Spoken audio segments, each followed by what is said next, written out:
जय जय राम जय श्री राम, दो अक्षर का प्यारा नाम। जय जय राम जय श्री राम, दो अक्षर का प्यारा नाम। राम नाम के जपने से ही, राम नाम के जपने से ही बन जाते सब बिगड़े काम। जय जय राम जय श्री राम, दो अक्षर का प्यारा नाम। जय जय राम जय श्री राम, दो अक्षर का प्यारा नाम।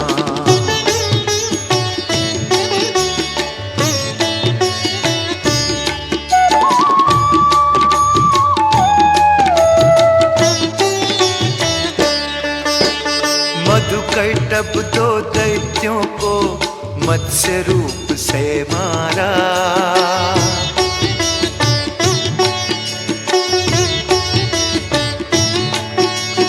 वेदों का उद्धार किया, मगन हुआ जग सारा।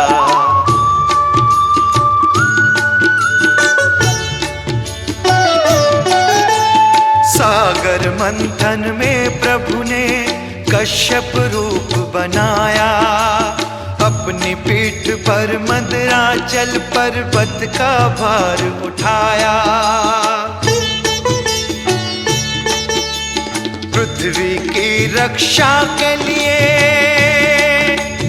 वारा रूप में आए। हिरण्याक्ष को मार के धरती जल के ऊपर लाए। जय जय राम जय श्री राम, दो अक्षर का प्यारा नाम। जय जय राम जय श्री राम, दो अक्षर का प्यारा नाम। जय जय राम जय श्री राम, दो अक्षर का प्यारा नाम।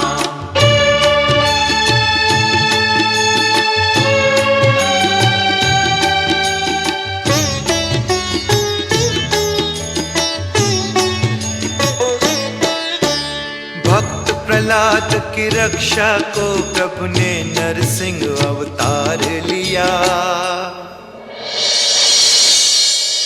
अभिमानी अत्याचारी हिरण्यकश्यप को मार दिया। भूमिहीन पग मांग के बलि से वामन रूप विराट किया। बलि के सिर पर पग धर के प्रभु ने उसका उद्धार किया। परशुराम अवतार प्रभु का, परशुराम अवतार प्रभु का जगत प्रसिद्ध कहा। जय जय राम जय श्री राम, दो अक्षर का प्यारा नाम। जय जय राम जय श्री राम। आप अपने गृह कार्यों से शीघ्रातिशीघ्र निवृत्त होकर के श्री सनातन धर्म महावीर मंदिर में आने का कष्ट करें।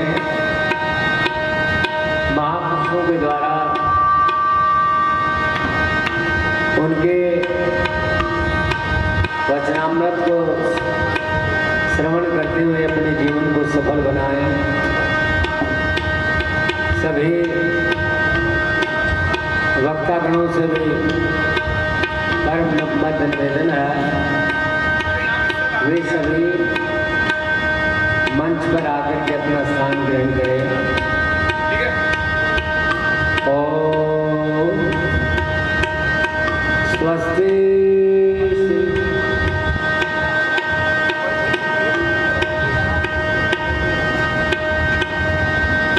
स्वस्ति श्री गणेशाय नमः।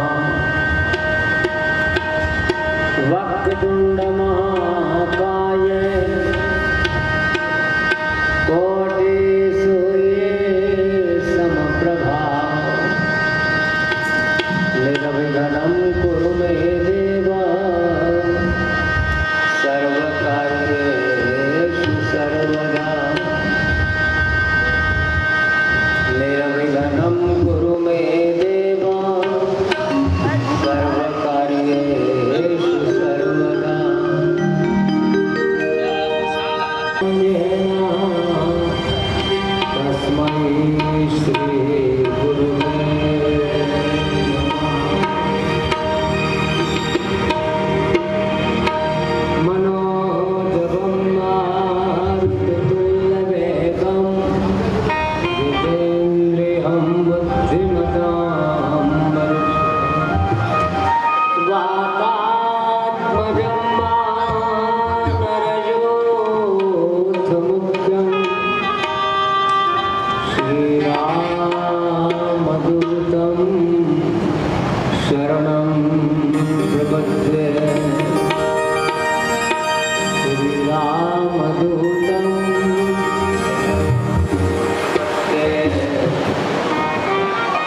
नारायणं नमस्कृत्य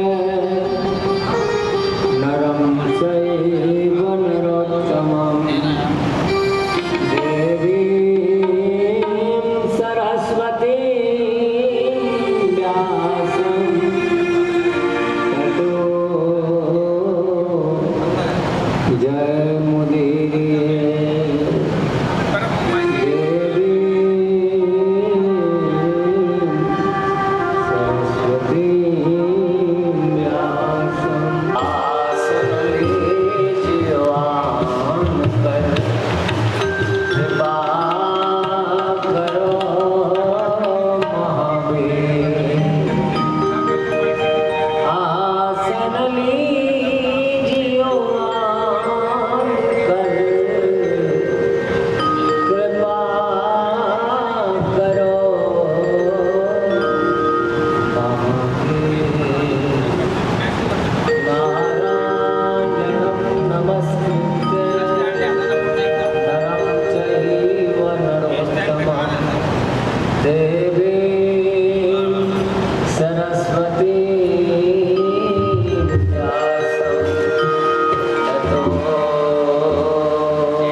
श्री हनुमान जी महाराज के श्री चरणों में बार बार वंदन करते हुए हम श्री हनुमान चालीसा का पाठ करते हैं। तत्पश्चात अगला कार्यक्रम जैसे राम जी की इच्छा हो।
लंका में झगड़ा चल रहा और ये झगड़ा बहुत पुराने से चला हुआ है। भक्त क्या कहते हैं कि हमें भगवान मिल जाए तो हम भगवान कहते हैं पहले तो भजन करो गया मिल जाऊंगा। यहाँ भी एक बात है, जो कहते कथा शुरू हो तो हम बन रहे हो आराम कहते हैं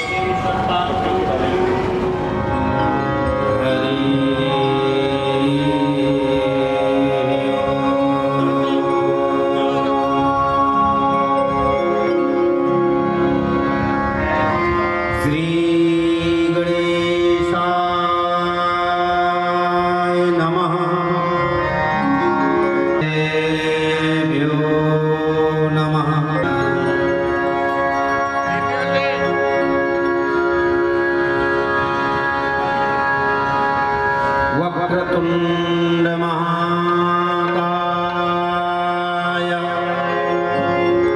कोटि सूर्य समप्रभा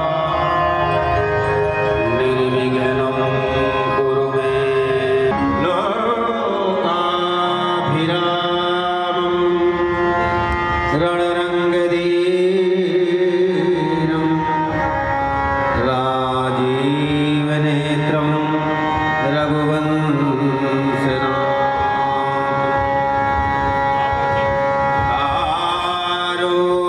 कारुण्यरूपं करुणाकरं श्रीरामचन्द्रं शरणं प्रपद्ये।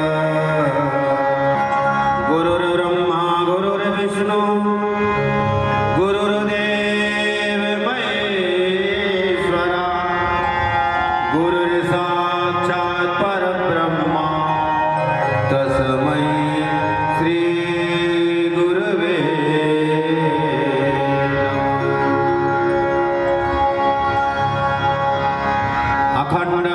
अखण्डमण्डलाकारं व्याप्तं येन चराचरं तत्पदं दर्शितं येन तस्मै श्री गुरवे नमः।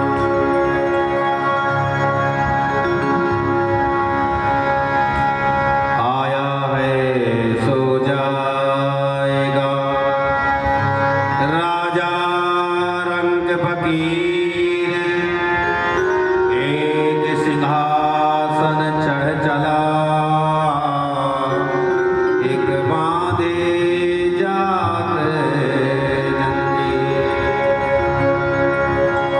संग सखा सब तज गयो को ना निभयो साथ, कह नानक इस विपत में टेके रघुनाथ।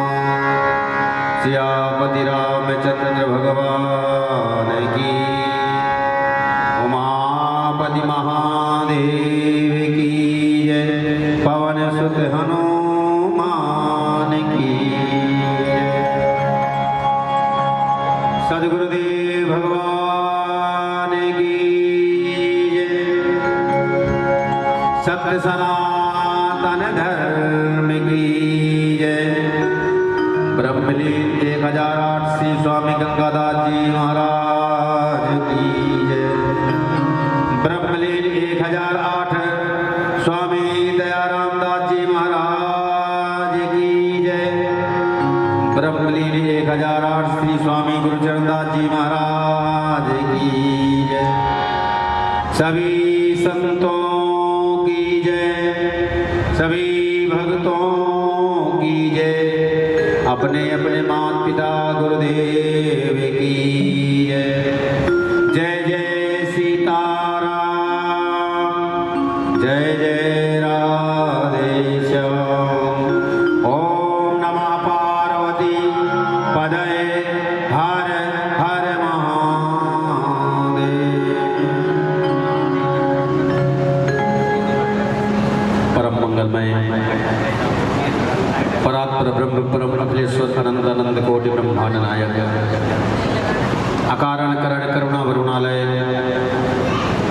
दीन बंधु दीनानाथ भगवान के चरणों में सत नमन प्रणाम करते हुए ये मंदिर है सनातन धर्म महावीर दल जो रजिस्टर्ड है 1963 बी ब्लॉक में जो 80 गज टैगोर गार्डन है नई दिल्ली, ये उस जगह में दिव्य स्थान पर ये बना हुआ है और बड़ा ही सुंदर सामने हाल बनाया गया है। इस साल नई नई चीजें आपको यहाँ देखने को मिलेगी। हमारे इस जो सभा के अध्यक्ष हैं परम आदरणीय परम सम्माननीय पूजनीय वंदनीय 1008 महामंडलेश्वर स्वामी रामानंद जी महाराज की अध्यक्षता में ये जो कार्यक्रम हर वर्ष यहाँ पर हो रहा है, उनके चरणों में भी नमन प्रणाम करता हूँ। स्वामी रामानंद जी महाराज की ही कृपा, पहले मैं स्वामी हंस प्रकाश जी के साथ यहाँ बहुत पहले आता था और स्वामी रामानंद जी की कृपा से भी इस साल आया हुआ हूँ। मुख्य संरक्षक इस सभा के जो हैं श्री सतपाल जी जुनेजा हैं, संरक्षक जो है तो अमरनाथ सेठी हैं, अध्यक्ष राकेश नागपाल जी हैं जो बड़े सुचारू रूप से जो है तो इस व्यवस्था को देख रहे हैं, यहाँ की व्यवस्था को संचालन कर रहे हैं। यहाँ पर नए नए कार्य हो रहे हैं, यही सभी लोगों के प्रधान योगेश जुनेजा जी, लक्की जी बड़ी ही निष्ठा के साथ में यहाँ पर कार्य कर रहे हैं, उनको भी धन्यवाद देंगे। आज श्रद्धा सुमन अर्पित करने का दिन है सज्जनों।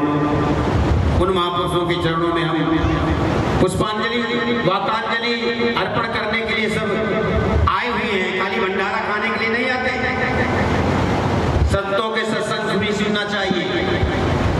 आज लोगों को फुर्सत नहीं है, जब भंडारा बटेगा तो देखना कितनी भीड़ हो जाती है और सत्संग की सेवा में कोई बहुत कम लोग आ पाते हैं।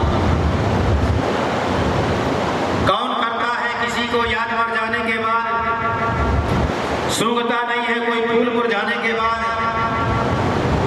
फूल जब मुरझा जाते हैं तो पुजारी जी क्या करते हैं, देख देते हैं, परंतु उनको हम याद कर रहे हैं। कितने साल बीत गए,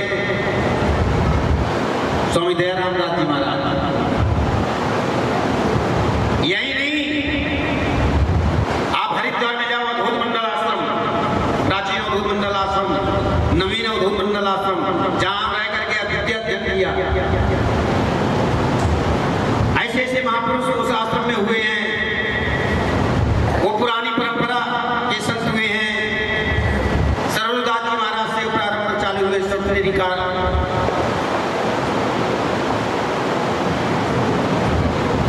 इसलिए स्वामी हंस प्रकाश जी महाराज ब्रह्मलीन जो हो गए हैं, स्वामी गोविंद प्रकाश जी महाराज, स्वामी गोचरदास जी महाराज, जिन्होंने 108 सनातन धर्म सभाएं उस समय बनाई थी।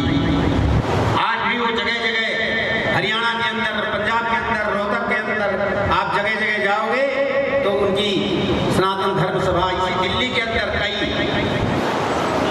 सनातन धर्म सभा हैं जहां पर धर्म के कार्य हो रहे हैं। ये उस परंपरा से स्वामी दयाराम दास जी महाराज, जिनके हम आज जो है तो श्रद्धांजलि अर्पित कर रहे हैं। गोस्वामी तुलसीदास जी महाराज गुरु का महत्व बहुत बताते हैं रामचरितमानस में। गोस्वामी जी कहते हैं इस जीवन में सबसे ज्यादा महत्व है तो गुरु का। जिसने गुरु नहीं किया उसका मुख देखना पाप बताया गया शास्त्रों में। ध्यान से सुनना, अपने बेटों को बेटियों को गुरुमुख कराओ, उनके गले में कंठी बनवाओ। यदि सनातन धर्म का उद्धार चाहते हो, मनमुखी जीवन में कुछ नहीं कर पाता, गुरुमुखी होना चाहिए। हम सब गुरु परंपरा से आए हुए लोग हैं। उन गुरुओं के दर को छोड़ करके जो इधर उधर भटकेगा वो जीवन में कभी शांति नहीं पाएगा। यहाँ आने के बाद में मिटा दे अपनी हस्ती को, अगर कुछ मर्तबा चाहे कि दाना खा मिटाना पड़ता है। जब तक बीज अपने आप को नहीं मिटाता तब तक वो वृक्ष नहीं बनता। एक बूंद जब अपने आप को अपना अस्तित्व मिटाती जाती है, पहले बूंद गिरती है पहाड़ में, फिर नाले का रूप लेती है, फिर नाली का रूप लेती है, फिर कोई जाकर के नदी में नदी का रूप लेती है, और जब गंगा सागर में मिल जाती है तो उसका कोई विलीन हो जाती है सागर में। इसी प्रकार से जब तक हम अपने आप को उस परमात्मा में स्थापित नहीं करेंगे तब तक जीवन का भटकाव बना रहेगा। पुनरपि जननम पुनरपि मरणम पुनरपि जननी जठरे शयनम, बार बार जन्म लेंगे, बार बार मृत्यु को प्राप्त होंगे, और बार बार जो है तो माँ के गर्भ में वो जठर में शयन करेंगे, दुखी होंगे जीवन में। इसलिए गुरु जरूर करो। गोस्वामी तुलसीदास जी कहते हैं, बंदाऊं गुरुपद पदु में परागा, बंदाऊं गुरुपद सूरजी सुबास सरसे अनुरागा, हे जी सूरजी सुबास सरसे सूरजी सुबास सरसे अनुरागा।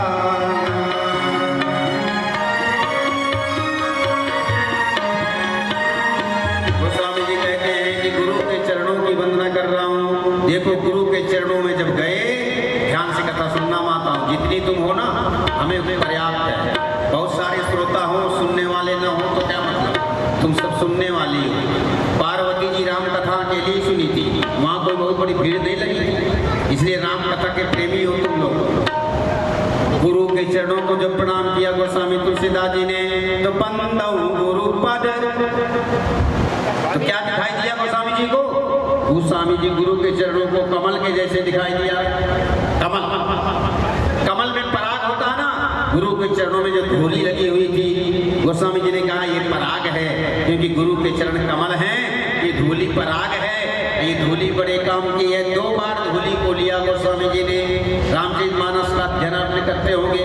एक बाल कांड के प्रारंभ में धूली को लिया, और दूसरी बार अयोध्याधार वर्णम रघुबर विमल जस जोदायक फल था। वहां मन को सुधारा, यहाँ आंख को सुधारा। जथा सुअंजन अंजित हरि साधक सिद्ध सुजान, अकौतुक देखत शैल बन कि भूतल भूरि निदान। तेहि कर विमल हरि विवेक विलोचन, वर्णौ राम चरित भवमोचन। बोले महाराज ये क्या कर रहे हो, धूली को लेके क्या करोगे? बोले अंजन बनाऊंगा और आंख में लगा लूंगा तो मुझे राम कथा दिखाई देने लगेगी। एक बात ध्यान से सुनना, बाल कांड में बालक की आंख खराब होती है। जब आदमी जब युवान होता ना, अयोध्या कांड युवा अवस्था का कांड है, मन खराब होता है, तो वहां मन को सूरजी सुबास, अरे और धूली में कोई गंध नहीं होती है, न दुर्गंध होती है, न उसमें सुगंध होती है, परंतु गुरु के चरणों की धूली है, क्योंकि ये पद्म है, पराग है, पद्म है, ये कमल है, चरण कमल, इसमें सुगंध है। बंदऊं गुरु पद, अरे पद्म में परागा, सूरज सुबास, असरस अनुरागा। बोले सरस है, रस विहीन नहीं है, गुरु के चरणों की धूली में रस भरा पड़ा है। हमारे नाम मान करते हैं, बोलिए वृंदावन बिहारी लाल की। जब गुरु के चरणों की धूली को देखा, बोले इसमें सुगंध है। गुरु के चरण कितने सुगंधित होते हैं महाराज। जो शिष्य हैं गुरु के, उनको अनुभव है। कभी आप आना, गुरु के चरणों में बैठना, एक आध्यात्मिक सुगंध होती है, एक आनंद की सुगंध होती है। संतों के पास बैठने से क्या है, साधु नाम दर्शनम पुण्यम। खाली तुम आंखों से दर्शन कर लोगे नहीं संतों का, तुम पुण्य से भर जाओगे। इसलिए बंदऊं गुरु पद, हरि पद में परागा, असुर की सुबास, हरि सरस अनुरागा। अंतिम बात कह रहे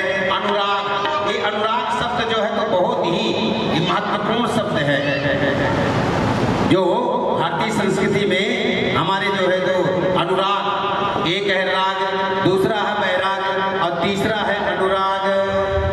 मिलहि न रघुपति अरे बिनु अनुरागा, बरवस ब्रह्म सुनहि मन त्यागा, इनहि बिलोकत अरे अति अनुरागा।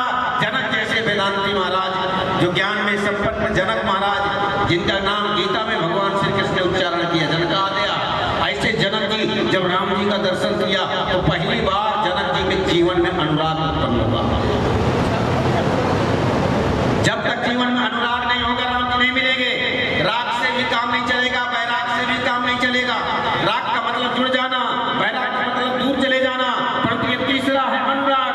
जब अनुराग जीवन में उत्पन्न होता है, अनुराग माने भगवान के चरणों में भक्ति, प्रेमा भक्ति, इसको अनुराग कहा गया है।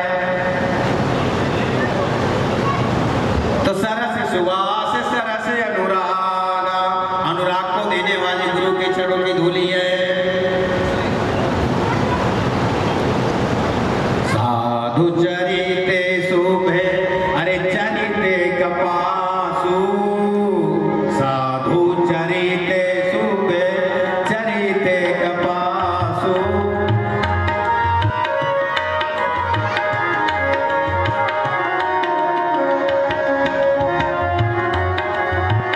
चरिते कपासु साधु चरिते शुभे चरिते कपासु।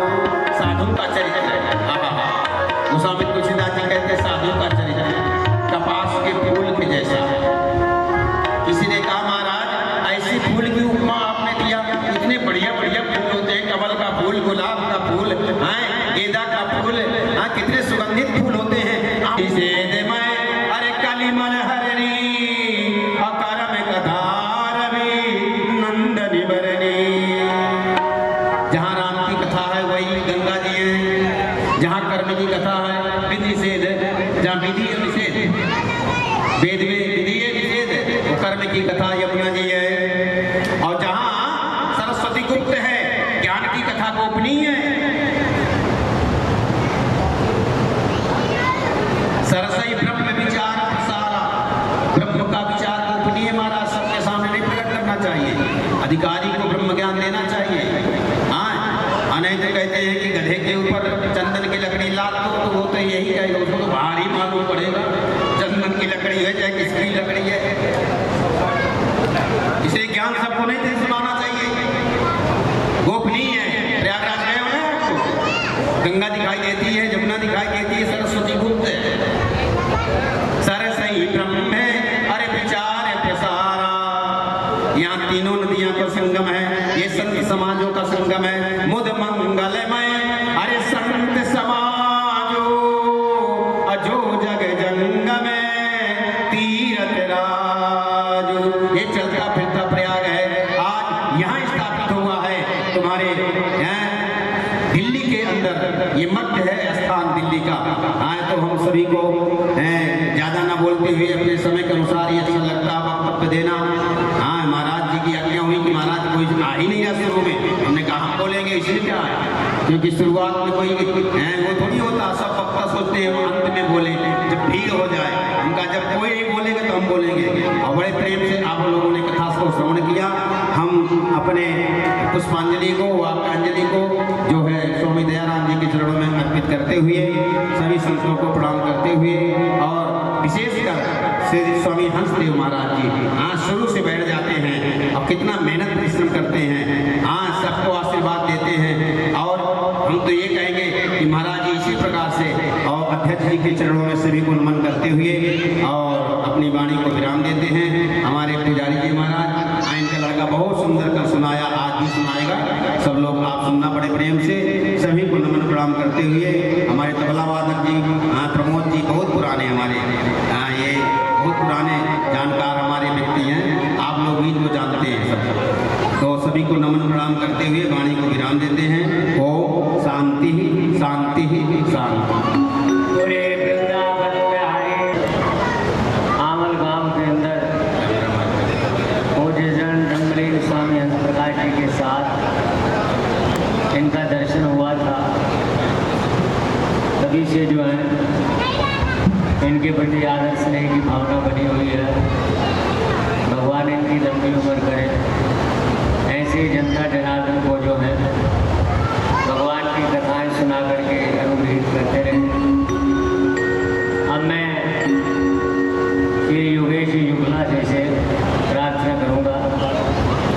वे भी 10 मिनट के लिए अपनी हाजिरी लगाएंगे।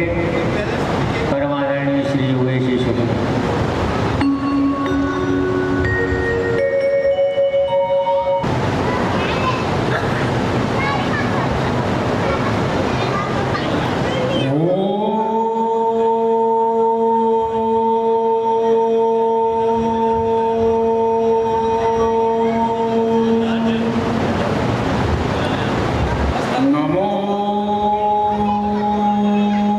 नमो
कोठरिया तो साफ नहीं है बाबा।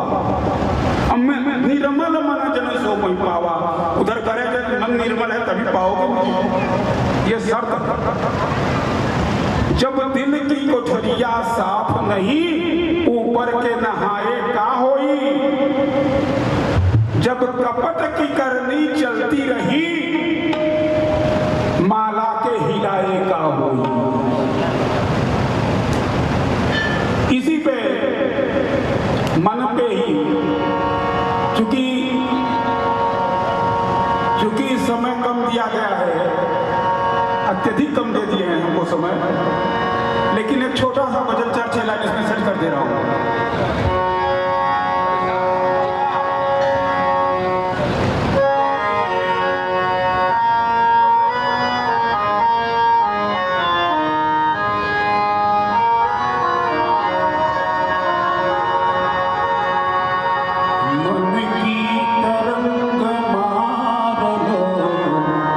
हो गया भजन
बोले वृंदावन बिहारी लाल की। स्तुति करें और उनकी वाणी को श्रवण करें। आप अधिक से अधिक संख्या में पधार कर अपने जीवन को धन्य बनाएं, कृतकृत करें। सभी धर्म प्रेमियों से, सज्जनों से विराट आध्यात्मिक सम्मेलन में अधिक से अधिक समय देकर अपने जीवन को पुण्य का भागी बनाएं। वहाँ पहुँचने से भी पुण्य प्राप्त हो जाता है और वहाँ सम्मिलित होने से भी पुण्य प्राप्त होता है। संत महानु दुख देने वाली आ जाएगी तो रोज कले, दिन भर कले, जो रोटी भी खाना है वो भी आपको बता रहे थे कि बिना गुरु भवनी जीता रहे न कोई। गुरु के अनुशासन में रह करके जो जीवन जीता है वही असली जीवन है। नहीं पर मोदी तो सब कोई कर रहा है, बढ़िया एसी लगा लिया, बढ़िया पंखा लगा लिया, बढ़िया कूलर लगा लिया। ऐसे जीवन गुजार करके, ऐसे वही संस्कार परंपरागत हम अपने संपूर्ण परिवार को देते हैं तो परिवार के अंदर गुजार करते हो। वृंदावन बिहारी लाल की जय। आइए हम भगवत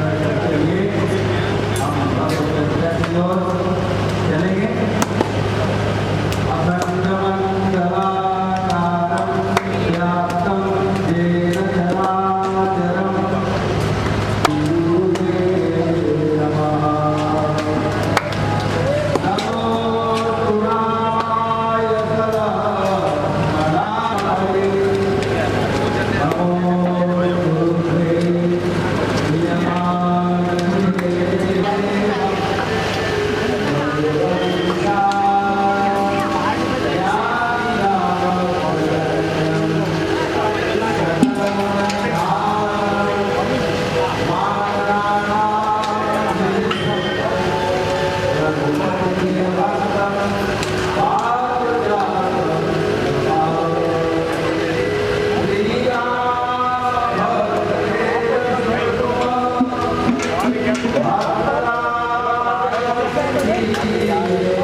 जी महाराज, धीरज जी, प्रमोद जी और समस्त विद्वान वृंद, संत वृंद, उपस्थित भक्तजन, श्रोताओं, माताओं, देवियों, आइए, हमारा परम सौभाग्य है भगवान की कृपा से हमें सब चर्च संगा जब मिटी है तो भव भय भंगा, बिना ही प्रयास मिटा ही भव भंगा। इसमें आपको प्रयास नहीं करना। जब संत मिल जाएंगे वो अपने आप आपको जो है पार करा देंगे भवसागर से। तो संतों के चरणों में आपको यह पावन अवसर प्राप्त हुआ है की शुरुआत है, ठीक है। तो ये परिवर्तन है, परिवर्तन तो होता रहेगा, लेकिन ये भगवान की जो चर्चा है, वेद पुराण रामचरितमानस कथा व्यास, ये परंपरा तो अनादिकाल तक चलती रहेगी। भले कुछ बदलाव होते रहे, लेकिन ये परंपरा बदलने वाली नहीं है। इस परंपरा को बदलने, लेकिन यह नींव इतनी मजबूत है कि कभी ये नींव हिलने वाली नहीं है। जो बालू से नींव बनाई जाती है वो हिल सकती है, लेकिन ये बहुत मजबूत है धर्म की नींव, और ये परंपरा हमारी कभी बंद होने वाली नहीं है। बोलो नारायण भगवान की। तो आइए, पूर्व वक्ता गुरु पर बड़ा अच्छा विवेचन कर रहे थे रामचरितमानस के माध्यम से। बंधव गुरु पर पद के संसार में कुछ भी नहीं हो सकता। जब तक गुरु नहीं है आपको आध्यात्मिक मार्ग नहीं दिखा सकता। देवक श्री नारद जी महाराज का उदाहरण देता हूँ और छोटे छोटे उदाहरण दूंगा।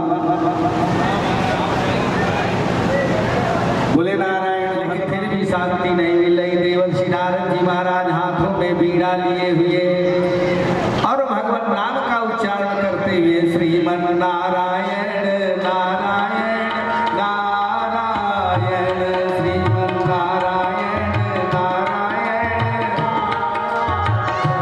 भजमन नारायण नारायण नारायण भजमन नारायण नारायण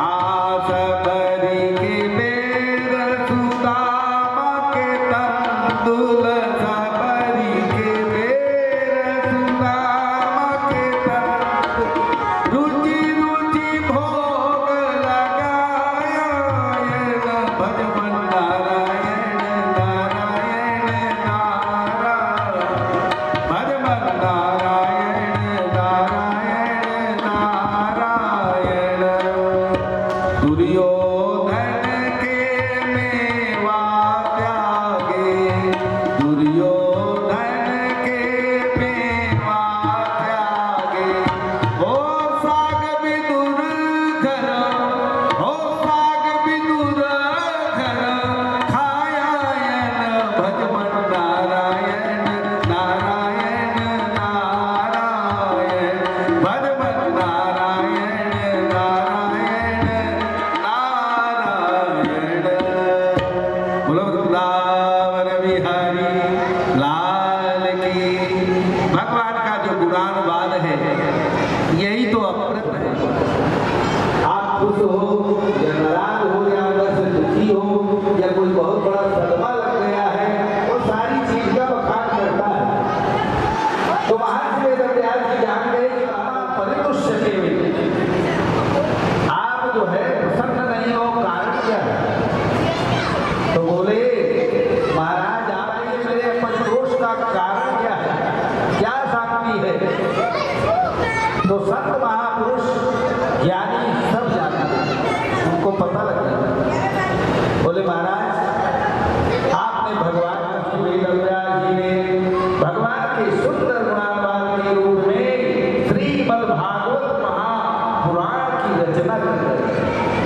ऐसी रचना है जो अपनी ओर परमो निर्मल वेद्यम वास्तव मंत्र वस्तु शिवदम तापत्रयोर्मूलनम श्रीमद्भागवते महामुनिकृते कृपापरयनीपुरा सद्यो हृदयवरुध्यते जगदीश सब होई।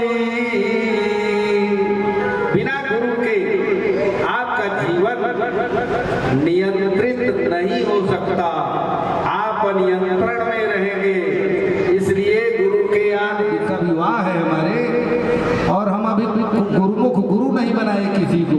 तो गुरु बनाना है, बताओ आप कौन है गुरु के लायक? तो गुरु तो आपको स्वयं खोजना चाहिए। गुरु जानो छान के, पानी पियो जान के। पानी को जानो कि ये गटर का है या कहाँ का है, जंगल में डोल डाल के लिए चले। पीछे पीछे ये भी ताके बैठा था कि महाराज जब भी फुर्सत होंगे कोई नहीं रहेगा, मैं पहुंच जाऊंगा, गुरुमंत्र लेके ही जाना है। महाराज जी आगे आगे जा रहे हैं, पीछे पीछे ये भी भक्ता जा रहा है। महाराज पीछे मुड़ के तो नहीं देख पाएगा कौन आ रहा है। अरे अरे खुश हो गया कि मुझे मंत्र तो मिल गए। अब वहीं से प्रसन्न होकर के परे हट शब्द को बार बार याद करते हुए गुरु मंत्र अंतिम समय हो गया। तो सब यात्रा को लेकर के निकल रहे थे, तो वही इनका आश्रम था जहाँ तपस्या कर रहे थे परिहट वाले। तो ये वहां खड़े हो गए। बोले क्या संतों के चमत्कार बता रहा हूं। तो उन्होंने परिहट मंत्र से उनको जो है जीवित कर दिया। बोलो वृंदावन बिहारी लाल की। जब जीवित हो गया तो उनको ले गए साथ में। अब बोले महाराज आपको हम बहुत इनाम देना चाहते हैं। राजा महाराजा के यहाँ कमी नहीं होती है सरफी और कोई चीज का, सोना चांदी का। उन्होंने 2-3 ऊंट लदवा दिया। ऊंटों में माल ज्यादा चलता था, तब ज्यादा साधन का नहीं था मामला, गाड़ी घोड़ा का। ऊंट में लदा दिया सरफियां, सोना चांदी मनमाना। उन्होंने कहा हमको नहीं चाहिए। बोले किसको चाहिए? बोले मेरे गुरु को दे के आओ। जिन्होंने मुझे मंत्र दिया है, जिनके मंत्र के प्रभाव से जीवित हुए हैं, उनको दे के आओ। जब राजा के हाथ मुंह करके गए सोना चांदी जवाहरात, महामंत्र का काम करती है। वाल्मीकि जो है उल्टा नाम जपत जग जाना, वाल्मीकि भय ब्रह्म समाना। वाल्मीकि मरे मरा जब करके जो सिद्धि प्राप्त किए। एक संत जो है आ रहे हो तो आओ, जा रहे हो तो जाओ। तो संत की एक एक वाणी जो है अमूल्य है, और संत जो है गुरु है। गुरु की वाणी को हमें मानना चाहिए, सत्संग करना चाहिए और उस सत्संग का लाभ लेना चाहिए। बोलो वृंदावन बिहारी लाल की। श्रीमन नारायण नारायण नारायण, श्रीमन भजमन नारायण नारायण नारायण, भजमन नारायण नारायण। बोलो वृंदावन बिहारी लाल की। बोलिए सच्चिदानंद भगवान।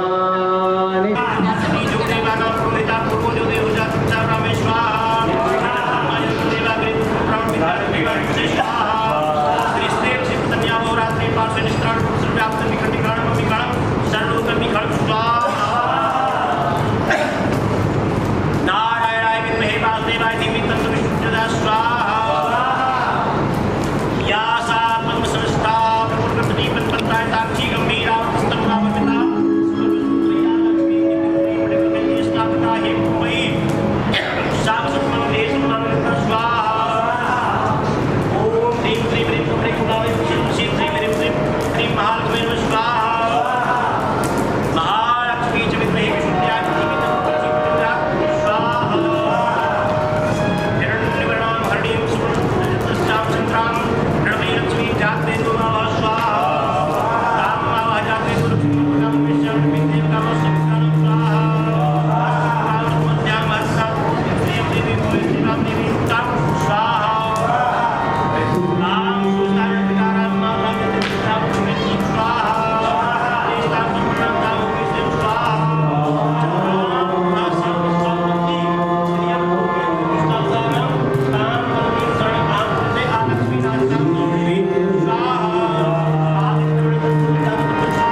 इसलिए अगर हो सके तो 1 मिनट गा लो हमारे साथ।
इसलिए मैंने थोड़ा ज़्यादा टाइम इसमें समय लिया। कोशिश की दया रामदास जी के श्री चरणों में सादर पूज्य महामंडलेश्वर महाराज श्री रामानंदास जी सरलता सहजता की मूर्ति, कृपालुता का जिनका सही उत्तर भी देते हैं तो विनम्रता पूर्वक भी सुनने वाले को तकलीफ ना हो और उत्तर भी मिल जाए। आपके इस भाव और इस विद्या को भी हम प्रणाम करते हैं। पूज्य शुक्ला जी, आप हमारे चिरंजीव श्याम जी, विश्वभरण जी, हमारे तबला वादक प्रमोद जी, ऑर्गन वाले भाई जी, बनारस से आज बच्चे आए हुए हैं, ये हमारे साथ अभी खड़े जाए। लेकिन आप सब समय से उपस्थित नहीं हो सकते, नहीं हो पाते थे, इसलिए मंच की सबसे पहली बात तो ये कि किसी साधु की स्मृति में जो सोई हुई है संस्कृति चेतना, ये कभी मछली नींद आती है, और जब नींद आती है तो इसे जगाने वाला कोई महापुरुष, जैसे श्रीमद् भागवत महापुराण में ज्ञान और वैराग्य को नींद आई थी और भक्ति देवी ने भो भो साधो चनंति मत चिंता अविनाशय कह के नारद जी को बुलाया था, और नारद जी के माध्यम से साक्षात भक्ति के कष्ट की निवृत्ति हुई थी।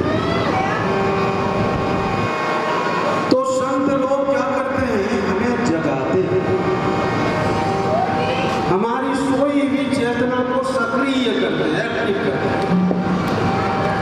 और आश्चर्य की बात तो देखो, अगर ध्यान से देखोगे तो अपने जीवन काल में तो जगाते ही हैं, ना रहने के बाद भी जगाते रहते हैं।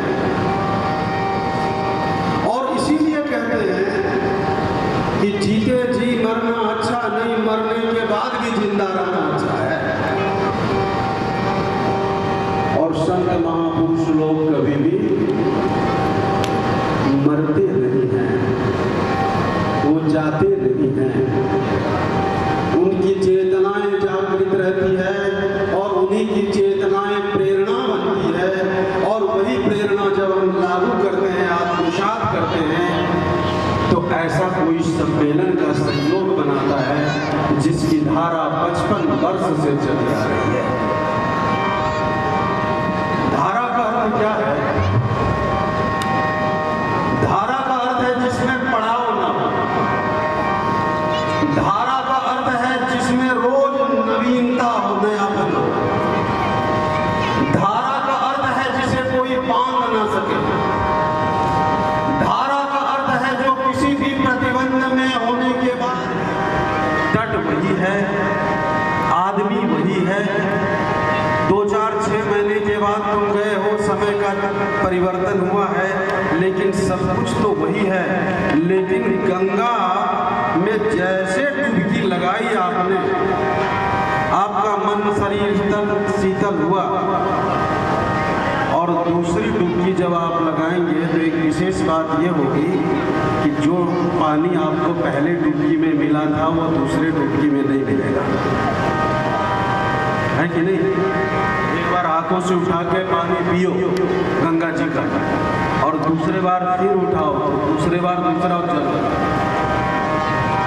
और वो जल निकल गया। और कितने दिनों के लिए निकला? फिर वर्ष 2 वर्ष में मिलेगा क्या? नहीं, वो अब कभी नहीं मिलेगा।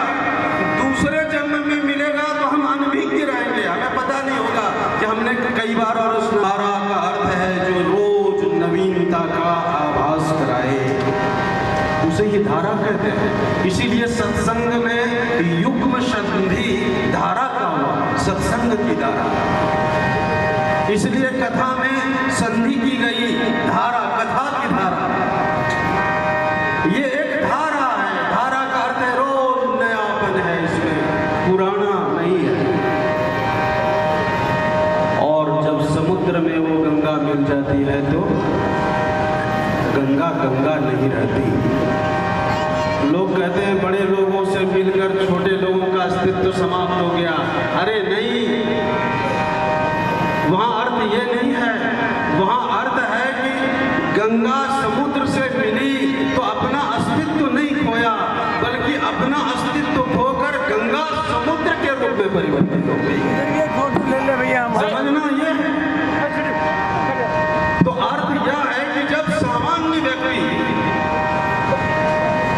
अपने विशेष उद्देश्य की ओर बढ़ता है और उसकी प्राप्ति करता है तो वह स्वयं उद्देश्य बन जाता है। राम स्वरूप सिंधु समूहानी, यही सब वो है जिनके चरित्र से नम्रता मिले। संत वह है जिनके चरित्र से विपत्ति का सही अर्थ समझ में आए। कहा हनुमान कवि प्रतिक्रम सोई, जब तब सुमिरन भजन।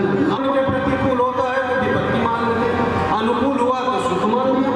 लेकिन नहीं, हनुमान जी कहते हैं कि विपत्ति में वह जीव पड़ा हुआ है जिसके पास, जिसके घर में छोटे बड़े धर्म कर्म कुछ ना हो रहा हो, तो उसे समझ लेना चाहिए। संग से तीर्थ की याद आए, नाम रूप लीला धाम, इन चारों में किसी एक में प्रवेश हो गया तो दूसरा क्रमशः, तीसरा क्रमशः, चौथा क्रमशः आ जाएगा। ऐसे किसी का नाम लो तो रूप आ जाता है कि नहीं, और जब रूप आ जाता है तो पता लग जाता है कि नहीं ये आदमी कहाँ रहता है, तो धाम हो गया। ये आदमी क्या करता है, कैसा नेचर है, तो उसके कृत्य को याद करते हैं तो लीला हो गई कि नहीं। तो नाम से रूप, रूप से लीला और लीला से धाम आ गया कि नहीं। तो चारों को साधने की जरूरत नहीं है मेरे भाई बहन। कोई एक सद जाए, एक से ही चार हो जाएंगे, और जब चारों हो जाएंगे तो फिर तो मन, हमारे जो इष्ट हैं, चाहे राम हो चाहे कृष्ण हो, उनके पास जाने की इच्छा होने लगी। कान्हा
जागृत होती है।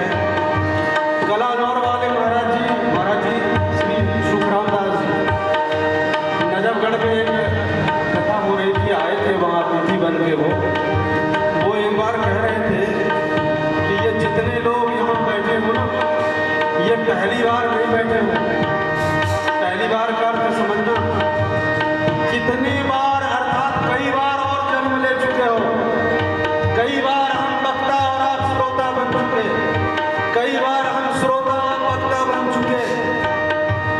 ये बात अलग है कि भगवान के ये गुप्त रहस्य से हम अनभिज्ञ हैं, क्योंकि उन्होंने गुप्त रखा। ये पूर्व जन्म का अभ्यास है मेरे भाई बहन, कि जहाँ कथा कीर्तन सत्संग होता है, चाहे लेट ही सही, लेकिन वहाँ बिना जाए रहा नहीं जाता।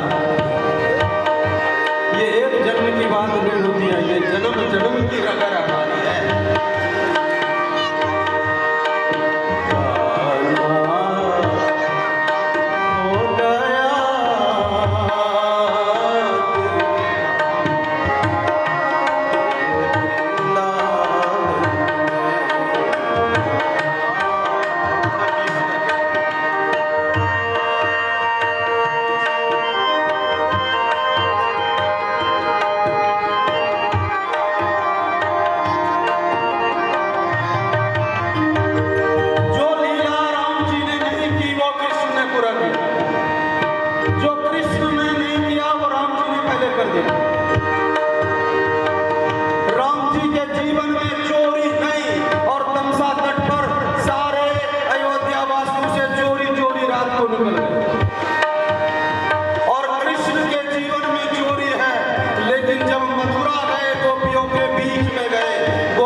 कहीं जाना, किसी से मिलके जाना, ये मर्यादा पुरुषोत्तम का काम है। और छुप छुप कर चोरी चोरी जाना, ये लीला पुरुषोत्तम का काम है। वहाँ राम जी चूके तो कृष्ण ने पूरा किया, यहाँ कृष्ण चूके तो पहले राम जी ने पूरा कर दिया। इतना ही नहीं, जब हमारे राम जी मिथिला में गए ना, तो गोपियों ने कहा राम जी एक ठुमका दिखा दो। लक्ष्मण जी ने कहा रे राम राम किससे बात कर रहे हो, मेरा सोचो तो सही। कहा राम जी से। कहा कौन राम जी? कहा मर्यादा पुरुषोत्तम। कहा मर्यादा पुरुषोत्तम तुम्हें ठुमका दिखाएंगे? राम जी कुछ नहीं बोल रहे। गोपियों की आशा है कि राम जी थोड़ा तो कुछ करेंगे।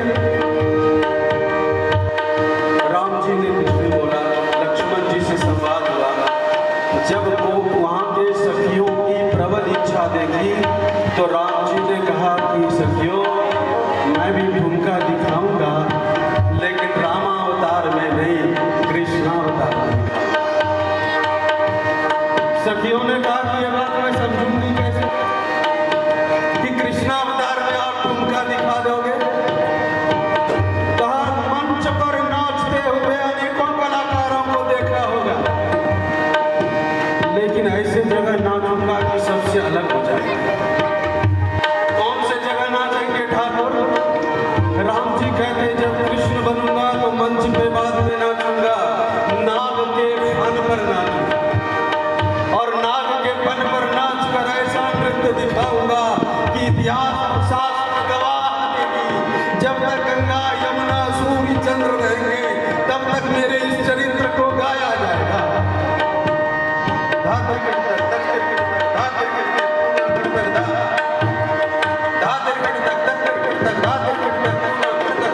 ये नागनथैया का डांस भगवान का नृत्य है।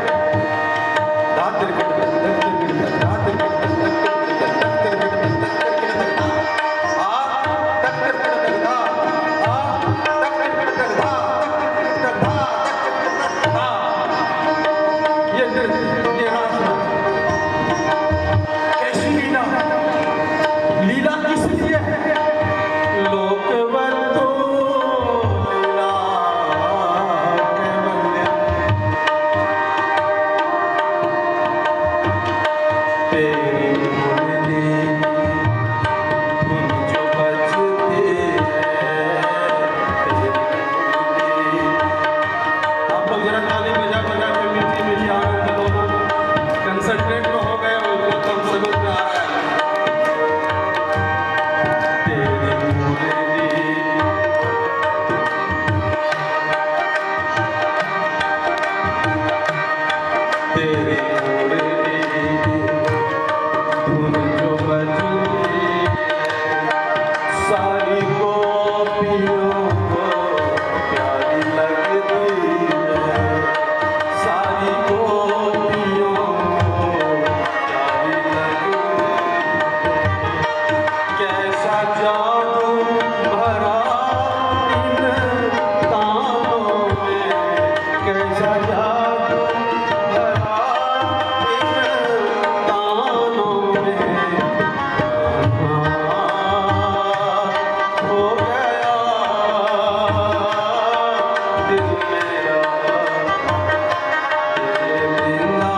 सब लोगों ने बुद्ध से कहा महाराज इधर मत जाइए। बुद्ध नहीं रुके और जब उस पेड़ के पास पहुंचे तो उंगलीमान ने कहा महात्मा रुको। बुद्ध रुके नहीं। फिर थोड़ी देर में कहता है महात्मा रुको। बुद्ध नहीं रुके। तीसरी बार जब फिर उस उंगलीमान ने कहा महात्मा तुमसे कह रहा हूं तुम्हें प्राण का भय नहीं है, मृत्यु की सैया पर सुला दूंगा, रुको। बुद्ध मुस्कुराते हैं और मुस्कुरा कर रुकते हैं और रुककर गंभीरता से उंगलीमान की ओर देखते हैं और कहते हैं उंगलीमान मैं तो रुक गया, तुम कब रुकोगे? उंगलीमान कहता है कि क्या कह रहे हैं महाराज? का मैं तुम्हें वही कह रहा हूं जो तुम समझ नहीं पा रहे हो।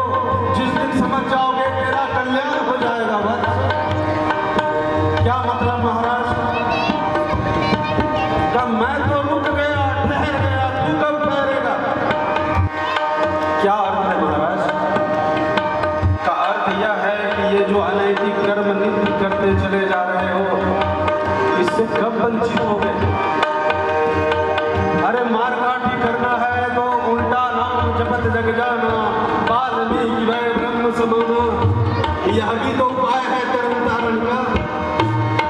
और जब बुद्ध ने उंगलीमान को अपने सुंदर वक्तव्यों से यह विश्वास दिलाया कि तुम जो पाप कर रहे हो इस पाप का भागी तेरे अलावा तेरे परिवार में भी कोई नहीं है, तुम परिवार के भरण पोषण का कारण अनैतिकता को बनाकर कर रहे हो, इस बात को तुम समझो और तभी तेरा कल्याण है। उंगलीमान स्थिर हो, चरणों में गिरता है, उठकर खड़ा होता है और कहता है महाराज अब मैं भी आपकी तरह है। अब तक रुका नहीं था, अब रुक गया। वास्तव में साधु पड़ाव डालते हैं, साधु भटकाव से अटकाव की ओर ले जाते हैं।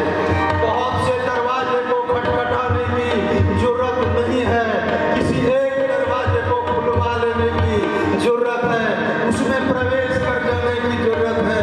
भगवान बहुत है, सबको प्रणाम करे आदमी, सबका आदर करे, निरादर किसी का न करे, इष्ट तो कोई एक रखे। चाहे वो राम हो, चाहे कृष्ण हो, चाहे गणपत शौर्य अथवा सैन हो, इष्ट एक होने चाहिए। तेरी जमुना तेरा धारा है, तेरी जमुना तेरी धारा।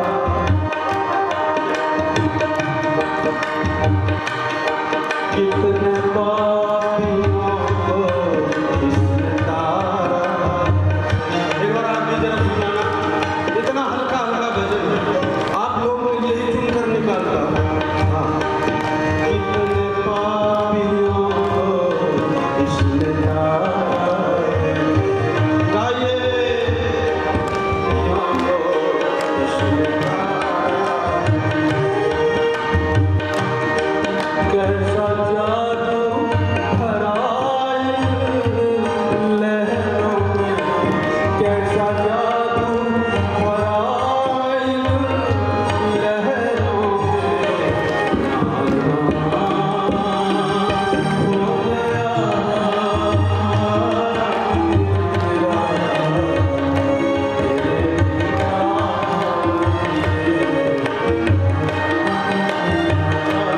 हो गया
प्रकार था और वो परिवार उनका प्रिय भी था। पूज्य देवराहा बाबा कहा करते थे, मेरी प्रिय आत्मा राजीव आ रहा है, ऐसा कहा करते थे। मैं पार्टी पॉलिटिक्स की बात नहीं कर रहा हूँ, एक कथा की बात कर रहा हूँ। तो जितने भी लोग थे, ऑफिसर अधिकारी वहाँ थे बाबा के पास, सबने कहा बाबा इस समय तो दिल्ली की यमुना स्वच्छ है और वृंदावन की यमुना गंदी है। ऐसा बाबा की आंखें भर आई और जब शाम हो गई तब सारे लोगों को कहा तुम लोग यमुना स्नान करके आओ। और ये कोई किंवदंती नहीं है मेरे भाई बहन, सत्य कथा है, की कथा। शाम के समय गर्मी का दिन था, नहाने में कोई संकोच नहीं था। सारे लोग जब यमुना में स्नान करने के लिए गए तो जैसे एकदम ट्रांसपेरेंट सारी मछलियां, जीव जो भी पानी में है सब साफ स्वच्छ दिख रही थी। दिव्य यमुना का दर्शन उन सारे अधिकारियों को। और तब देवराहा बाबा के पास आए और बाबा से पूछा, बाबा ने पूछा तो कहा बाबा आज मैंने यमुना की स्वच्छता को देख लिया। तब बाबा ने कहा अब वृंदावन से कहीं और जाने को मत कहना। बोलो संत भगवान। कैसा जादू भरा इन लहरों में, कैसा जादू भरा इन लहरों में, खो गया